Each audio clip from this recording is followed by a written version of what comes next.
कि बताया ही नहीं कुरान सीखना कितना जरूरी है।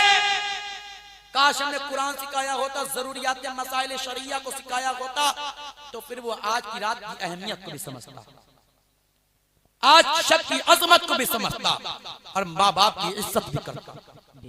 वीक पॉइंट यही है कि हमने अपने बच्चे को गाइड अच्छा नहीं किया, तरबियत अच्छी नहीं की। यही वजह रही कि बाप का जनाजा दरवाजे पर रखा हुआ था और बच्चे आपस में घर में झगड़ रहे प्रॉपर्टी को लेकर। वो कहता कि साहब मेरा है, ये मेरा। बड़ा वाला कहता सबसे बड़ा तो मैं ही हूँ, इसलिए कब्जा मेरा है।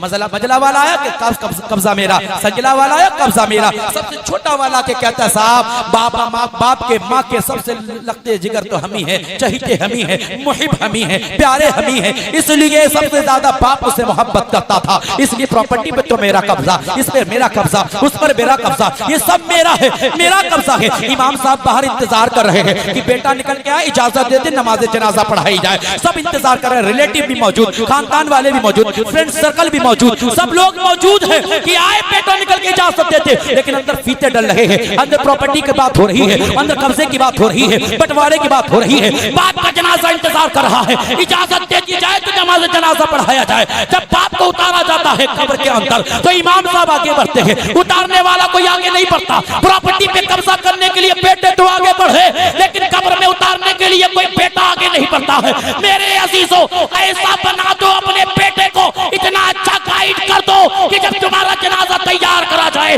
तो तुम्हारा बेटा बाहर निकल के आए, बोले इमाम साहब बाप मेरा है तो नमाज जनाजा भी हम ही पढ़ाएंगे। सुभान अल्लाह, सुभान इतना अल्लाह। अच्छा गाइड करो, इतनी अच्छी तरबियत करो। लेकिन एक अफसोस की बात है, बाप का जनाजा पढ़ाना तो बहुत दूर की बात है। अक्सरियत यह है कि लोग जनाजा पढ़ना भी नहीं जानते। एक बात और कह दूं तो फिर बेजान ना होगा, अक्सरियत यह है कि लोग, हमारी कौम गुस्ल करना नहीं जानती, वुजू करना नहीं जानती। फॉर एग्जाम्पल, आपके पास जमीन नहीं है, पिलर किस पे खड़ा करेंगे? आप नींव किस पे खोदेंगे? जब नींव नहीं होगी, पिलर नहीं हो तो लिंटर किस पे टिकेगा? जब तक आपका वुजू गुस्ल तैयार नहीं होगा, सही नहीं होगा, मुकम्मल नहीं होगा, कंप्लीट नहीं होगा, ना नमाज कबूल है, ना सजदा कबूल, ना रुकू कुछ नहीं कबूल, ना कुरान की तिलावत कबूल, हत्ता के हर जायज काम कबूल नहीं। इबादत और रियाजत, तस्बीह और तहलील सब तब कबूल है जब तुम्हारा गुस्ल कंप्लीट होगा, तुम्हारा वुजू अच्छा होगा। जब तुम्हारा गुस्ल सही होगा, जब कुरान की तिलावत करोगे अल्लाह कबूल फरमा लेगा, सजदा करोगे कबूल कर लेगा। ये वो सजदा है जिसके बारे में मुस्तफा ने कहा था, अक़रबु मा यकूनुल अब्दु मिन रब्बिही व हुवा साजिदुन। ऐ बंदे, अल्लाह का कुर्ब हासिल करना चाहता है तो अपने सर को सजदे में रख दे, खुदा का कुर्ब मिल जाएगा। लेकिन हमारा वुजू तैयार नहीं था, हमारा गुस्ल अच्छा नहीं था, तो फिर काहे का कहां? अत्तहरतु निस्फुल ईमान, बाकी आधा ईमान है। मेरे अजीजों, इसलिए गुस्ल अच्छा कर लो, सीख लो, इमाम साहब किबला के पास जाके वुजू करना सीख लो। नहीं साहब हमें एप्लीकेशन, हमसे पूछो मोबाइल कितनी एप्लीकेशन आती है, हम सब बता देंगे। छोटे छोटे बच्चे होते हैं, इतने एक्टिव हो गए, इतने एक्टिव हो गए कि उन्हें एप्लीकेशनों के नाम भी पता है, कैसे ओपन होंगे वो सब भी मालूम है, कैसे गेम खेला जाएगा वो भी मालूम है, क्या कैसे चीज अपलोड करी जाएगी वो सब मालूम है। लेकिन नहीं मालूम है कि उसे कलमा पढ़ना नहीं मालूम है। वीक पॉइंट तो यही है, जब हम फ्यूचर प्लानिंग कर रहे थे कि ये करेंगे वो करेंगे, उस वक्त ये शामिल किया होता। हम दुनिया का इल्म बाद में देंगे, पहले कलमा पढ़ाएंगे, कुरान पढ़ाएंगे।